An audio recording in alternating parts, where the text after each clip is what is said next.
The story begins with a small village in South Africa where the villagers are farming. A man suffers a heart attack, killing him instantly. His brother, a farmer, was also present. The farmer is deeply saddened by his brother's death. Afterward, the villagers perform all the rituals associated with his brother's death. And the farmer returns home to his home, where he lives with his wife, daughter, and son. His daughter, William, is very intelligent. William is fond of repairing radios, so he's always fixing the radios of his friends and neighbours. When he goes to school, the principal lines William and all the other students up and announces that if any of them don't pay their tuition, they'll be expelled. His father's financial situation is dire, so he hasn't paid his tuition in a while.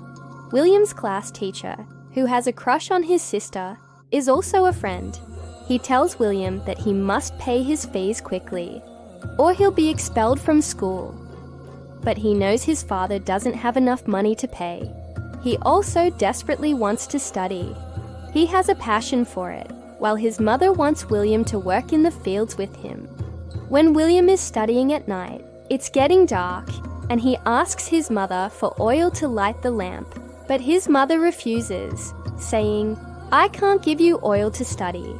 We need to save it for household chores, which are essential." The next day, after school, William goes to a junkyard that sells a lot of electrical and metal items. There, he finds a lamp and a battery. He decides to use these items to light a bulb for his night studies. The next day, some people come to the village and tell the villagers they'll give them money. But in return, they want to cut down the trees in their fields.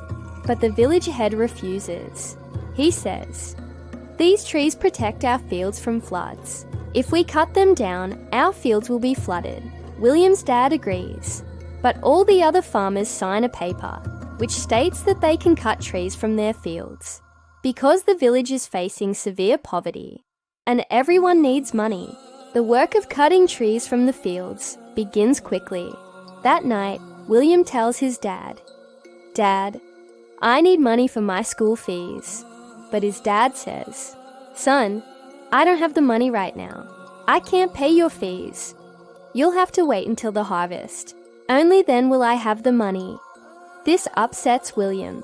The next day, when he goes to school with his friend, his class teacher's bicycle is parked there. It has a light attached to it. William needs a battery for that light, but he discovers that the light doesn't have a battery, but rather a mechanism that turns on the light by turning a wheel. He can't understand how the light is on. When William goes to school, he's expelled along with all the other children who have unpaid their fees for the past several months. He's deeply distressed and desperately wants to continue, but he can't see any way out. Meanwhile, it starts raining, flooding William's father's fields, destroying his entire crop. Seeing this, his father becomes very worried because he doesn't have enough food for long. So he goes to a friend and tells him that he has some money.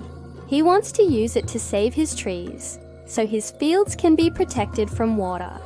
His friend then says, "A drought is coming soon. There's a flood in Kenya too. Don't spend the money you have right now. It will be useful in your time of need." And William's dad doesn't get any help there, so he returns disappointed. Soon, summer arrives, and the land is completely dry. There's no water, good or bad, to be used for the fields, and that's where William goes to the junkyard again. There, he finds 2 batteries, but these batteries are completely dead. He wants to somehow repair them and turn on the pump he found earlier so that his dad's fields can still get water for their crops during the summer. He sneaks out to school and finishes class. After graduating, he goes to his class teacher and asks, "How does the light on your bicycle work without a battery?" The teacher tells him it's an electric dynamo, but William doesn't have enough money to buy one, so he asks his teacher, "Can I make it?" The teacher says, "Yes, there are plenty of books like this in the library, and you can read them to make a dynamo." But because William hasn't paid his fees, he's now barred from entering the library. So he tells his teacher, "I know a secret of yours. You come to visit my sister, don't you? If you want me to keep this secret, I'll have to get you permission to go to the library." The teacher agrees, takes William to the librarian and grants him permission. As he wanders through the library, he discovers a large number of books on energy, which he can use to build an electric dynamo. He's overjoyed.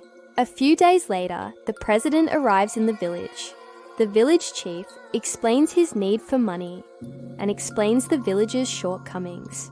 However, the president's men take the chief to the back and severely reprimand him, claiming they only wanted the people's votes. They don't care about their problems or shortcomings. William's father understands that he must do what he needs to do. He's not going to get any help, which makes him very upset. He goes to his farm to harvest his crops, which are very scarce this time. He only has 2 months' worth of food, and he doesn't know where to get food after 2 months.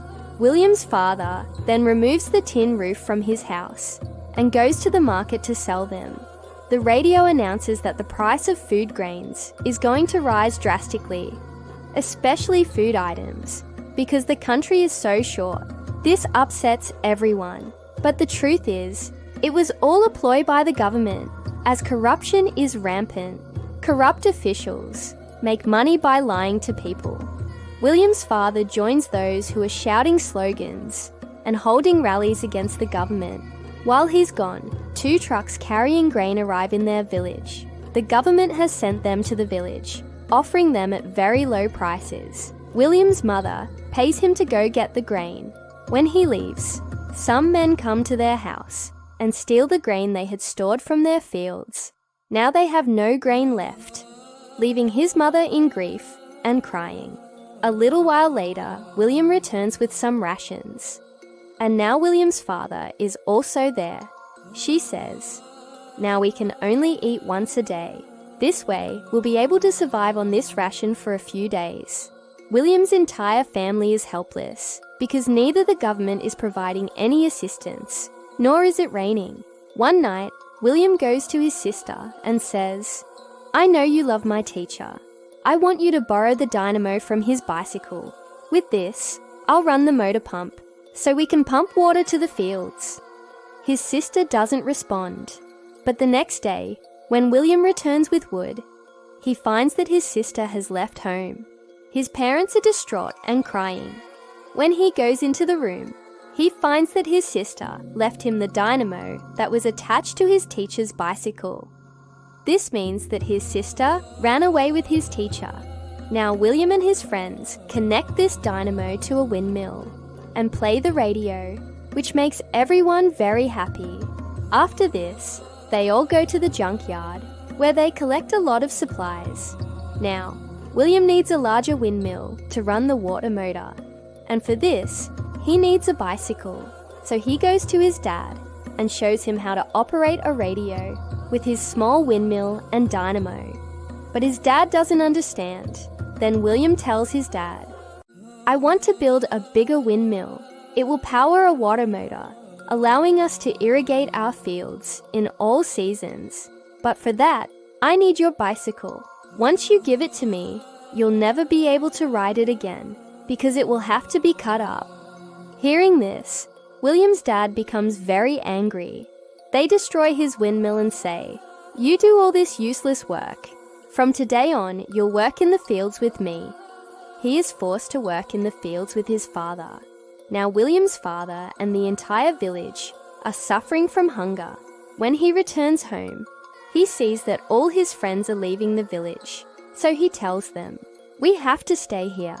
We will build a big windmill that will provide water to our fields in every season and allow us to grow crops in every season." William goes to his father again with all his friends. He and his friends ask William's father for his bicycle, but he scolds them and sends them away. Then they learn that William's grandmother has died, which deeply saddens his mother. William's dog also dies because it hadn't eaten in days and died of hunger. William is devastated by his dog's death and breaks down in tears.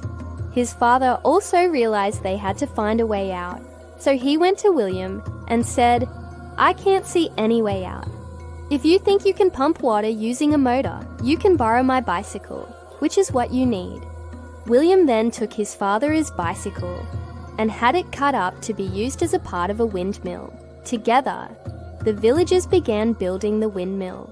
A large windmill was erected using large logs to which the bicycle was attached. When the windmill's wheel turned, the bicycle's wheel, which was connected to a dynamo, also turned. They wanted to charge the battery with this dynamo. Everyone began working in the fields. After a while, the battery was charged, and the water motor, whose pipe had been inserted into the well, started working. Suddenly, the people working in the fields saw water coming into the fields, and their joy knew no bounds. They couldn't believe their eyes. Now this was a feat, a success no one expected. But William, with his intelligence, faith, hard work, and dedication, accomplished it. And now it was a success. William's dad hugged him, becoming quite emotional. Sometime later, it was shown that crops had begun to grow in William's dad's fields, and in everyone else's fields.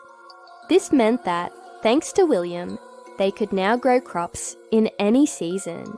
William once again climbed the windmill, and, from there, saw the entire village's fields, lush green, which filled him with immense joy. Soon everyone learned about this, and when William's school learned of it, he was awarded a lifetime scholarship.